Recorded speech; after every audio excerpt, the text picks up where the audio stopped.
नमस्कार, आपके साथ मैं हूं प्रत्युष खरे। भूटान नरेश जिग्मे खेसर नामग्याल वांगचुक महाकुंभ के लिए रवाना हो चुके हैं। भूटान नरेश के साथ मुख्यमंत्री योगी आदित्यनाथ भी प्रयागराज जा रहे हैं। यानी जब भूटान नरेश संगम पर आस्था की डुबकी लगा रहे होंगे तो इनके साथ मुख्यमंत्री योगी आदित्यनाथ भी मौजूद रहेंगे। संगम स्नान और पूजा के बाद भूटान नरेश अक्षयवट और हनुमान मंदिर में भी जाएंगे, दर्शन पूजन करेंगे और उसके बाद बड़े हनुमान मंदिर के पास स्थित डिजिटल महाकुंभ अनुभूति केंद्र भी जाएंगे। लेकिन खबर सिर्फ इतनी नहीं है, यह खबर का सिर्फ एक पहलू है। अब इस खबर के दूसरे पहलू को भी आपको समझाते हैं। एक तरफ भूटान नरेश भारत आए हैं, प्रयागराज जा रहे हैं, जहां पर वो आस्था की डुबकी लगाएंगे तो इसकी मिर्ची सरहद पार यानी एक दूसरे पड़ोसी, एक पाकिस्तान को छोड़िए, चीन को सबसे ज्यादा मिर्ची लग रही है। क्योंकि सबको पता है कि भारत और भूटान के संबंध प्रगाढ़ हैं और ये संबंध अगर और ज्यादा मजबूत होते हैं तो इससे सबसे ज्यादा जलन किसे होगी, यानी कि ड्रैगन को, यानी कि चीन को। और इस वक्त जब भारत में महाकुंभ चल रहा है, जिसे ऐतिहासिक बताया जा रहा है, पूरी दुनिया महाकुंभ की तरफ देख रही है। इतनी संख्या में लोग यहां जुट रहे हैं कि पूरा अमेरिका इसमें समा गया है।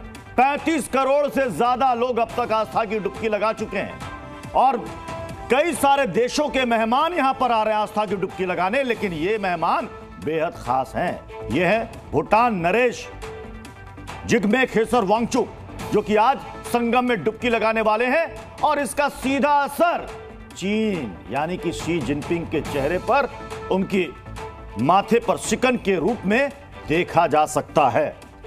जाहिर सी बात है कि भारत, भूटान और चीन जो अपनी सीमाओं को साझा करता है और इसको लेकर के जो विवाद है, उस पर चीन की जो साजिशें हैं वो भी दुनिया के सामने आती रही हैं। एलईडी पर कुछ ग्राफिक्स लाइए पीसीआर, देर मत कीजिए। जी हां, अब आपको कुछ दिखाते हैं ग्राफिक्स, जिसके आप समझेंगे कि आखिर भूटान नरेश का यहां पर आना और यहां पर संगम में उनका यहां पर आस्था की डुबकी लगाना, इससे चीन को क्या परेशानी हो सकती है। ये देखिए, भूटान नरेश के साथ यूपी के सीएम योगी आदित्यनाथ मौजूद रहेंगे और भारत में उनका दौरा आप कह सकते हैं कि दिसंबर के बाद, मतलब एक साल के भीतर ये उनका दूसरा दौरा। इससे पहले वो दिसंबर में अपनी महारानी के साथ भारत के दौरे पर आए थे और जब महाकुंभ चल रहा है तो वो उत्तर प्रदेश आए हैं यहां पर आस्था की डुबकी लगाने के लिए। अब जाहिर सी बात है कि जब यहां पर भूटान नरेश प्रयागराज में संगम तट पर डुबकी लगा रहे होंगे तो इससे सबसे ज्यादा चिढ़, सबसे ज्यादा जलन चीन की हो रही होगी। की फायर कीजिए पीसीआर। आपको बता दें कि इससे पहले प्रधानमंत्री नरेंद्र मोदी को भूटान में सर्वोच्च सम्मान से नवाजा गया था। फिर दिसंबर में भूटान नरेश महारानी के साथ भारत के दौरे पर आते हैं और उसके बाद अब भूटान नरेश यहां पर आए हैं आस्था की डुबकी लगाने। ये देखिए, ये उस वक्त की तस्वीर हम आपको दिखा रहे हैं जब वो यहां पर उतरे और सीएम योगी आदित्यनाथ ने उनका स्वागत किया। और अब सीएम योगी आदित्यनाथ भूटान नरेश को लेकर सीधे संगम तट की ओर गए हैं, जहां पर आज भूटान नरेश वहां पर पवित्र डुबकी लगाने वाले हैं। तो अब आपको बताते हैं कि आखिर चीन से इसके तार क्यों जुड़ रहे हैं। चीन की साजिश सबको पता है कि भूटान को लेकर क्या है। भूटान बॉर्डर के पास सेना तैनात है, भारी संख्या में चीनी सेना तैनात है और कई बार चीन की ऐसी साजिशें सामने आई है कि डोकलाम के पास चीन ने कई गांव बसाए हैं। और अगर डोकलाम के पास चीन अगर गांव बसाता है तो चिकन नेक भारत के लिए रणनीतिक तौर पर कितना मायने रखता है, यह 2017 में हमने देखा था जब डोकलाम विवाद हुआ था, जब भारत ने सख्त विरोध दर्ज कराया था कि यह जब विवादित जगह है तो चीन यहां पर क्यों सड़कें बना रहा है, चीन यहां पर क्यों गांव बसा रहा है। चीन की सेना को पीछे हटना पड़ा था। कंस्ट्रक्शन 2017 में उस वक्त रोकना पड़ा था। भारत ने कहा था भूटान को कि हम आपके साथ थे, हैं और रहेंगे। हमारे साथ दो मेहमान इस वक्त जुड़ चुके हैं। हमारे साथ हैं सुशील सिंघल और सुरेश कुमार गोयल जी, दोनों पूर्व राजनयिक हैं। सुशील जी, यहां भूटान नरेश का आना, आस्था की डुबकी लगाना, जाहिर सी बात है कि चीन को तो रास नहीं आ रही होगी।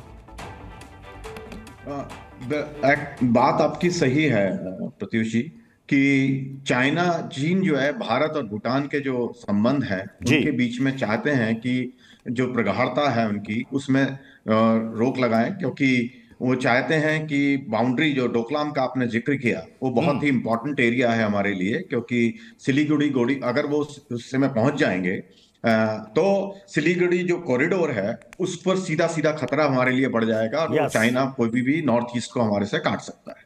तो इसके लिए हमारा ये बहुत जरूरी है कि भूटान हमारे साथ बना रहे, और जैसा हम गाइड कर रहे हैं उनको बता रहे हैं, क्योंकि चाइना ने 2021 में बहुत बड़ी कोशिश भी की थी कि जो है डोकलाम के एरिया को वहां पर उन्होंने एक समझौता करने की कोशिश की थी। जब भूटान को समझाया गया तो उन्होंने उसको रियलाइज किया कि ये जो है ये हित में नहीं है, और जो है वो समझौता नहीं हुआ और रद्द हो गई उनकी बातचीत को। जो है अभी पीछे 25वां राउंड भी उनका हुआ है बाउंड्री टॉक के ऊपर। उनके विदेश मंत्री, भूटान के विदेश मंत्री गए थे 2024 में, तो उसकी जो वहां भी बातचीत हुई है उनकी।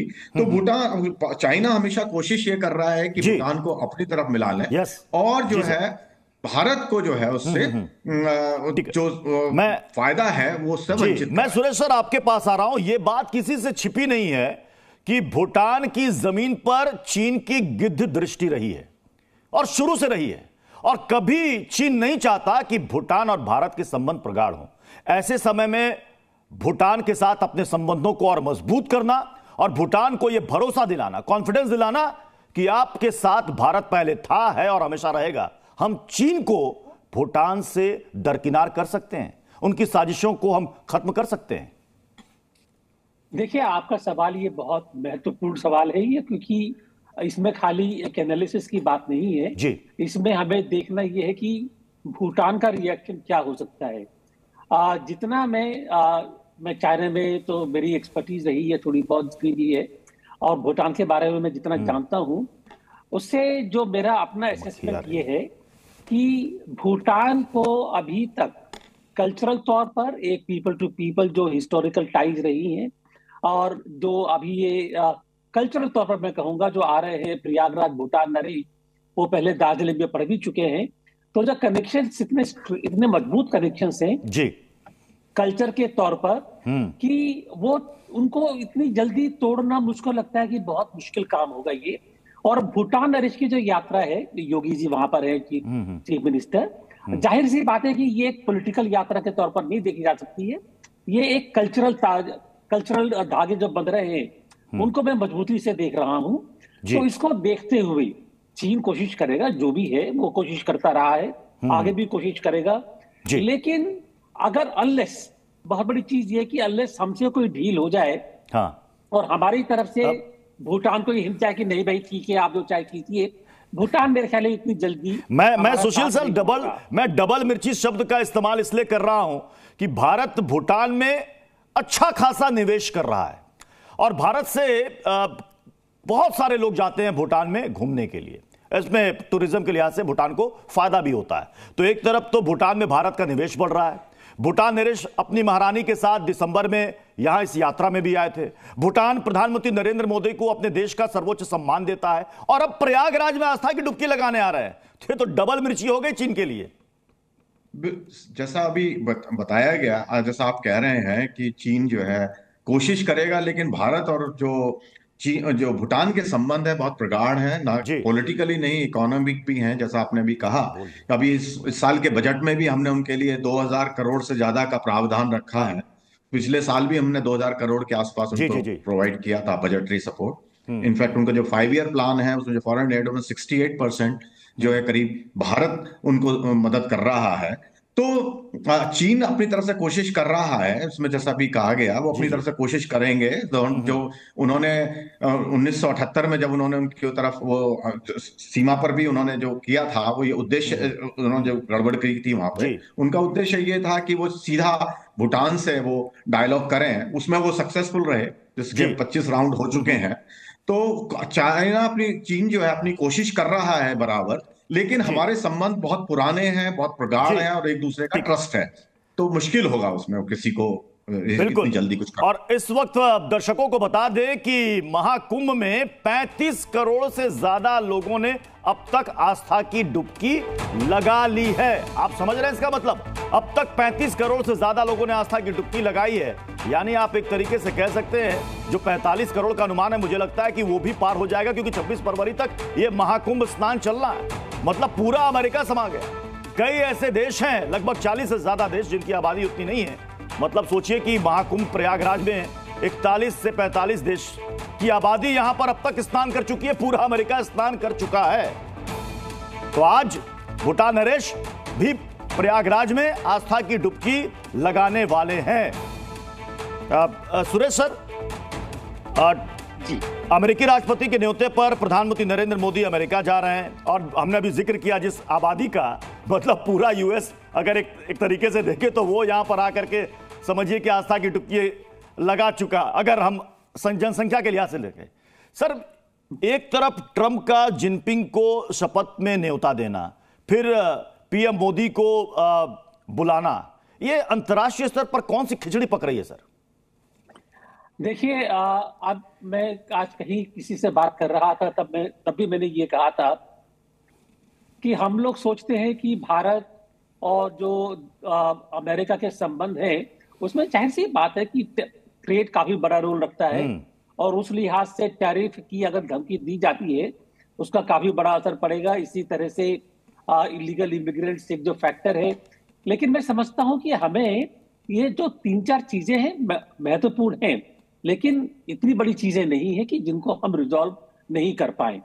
हमारे लिए सबसे महत्वपूर्ण चीज ये है कि हमें अमेरिका से जो अपने संबंध है, चीन को ध्यान में रखते हुए एक स्ट्रेटेजिक मैट्रिक्स में ले जाकर के उससे संबंध बनाने पड़ेंगे, जिसमें कि टेक्नोलॉजी भी होगी, इन्वेस्टमेंट भी होगा, सब तरह की चीजें होंगी, ताकि एक जो एंगेजमेंट प्रोसेस है जी वो मजबूत बने। और देखिए, भारत चीन के यूएसए के साथ जो रिलेशंस हैं उनमें खटास आ रही है, ट्रेड की वजह से, इन्वेस्टमेंट की वजह से, काफी सारी चीजें हैं। एआई की बात हुई, डीप सीक बनाया वहां पर, ये तो अमेरिका देखता है कि वो चीन से उसको खतरा है। उस खतरे के मध्य में भारत अपनी भूमिका काफी अच्छी तरह से अदा कर सकता है, बशर्ते कि हम भी अपने आप को उस मजबूती वाली स्थिति में लाके खड़ा करें, ताकि अमेरिका को लगे कि हाँ भारत। चलिए सर, बहुत बहुत शुक्रिया, बहुत बहुत शुक्रिया सर, आप दोनों का हमारे साथ जुड़ने के लिए।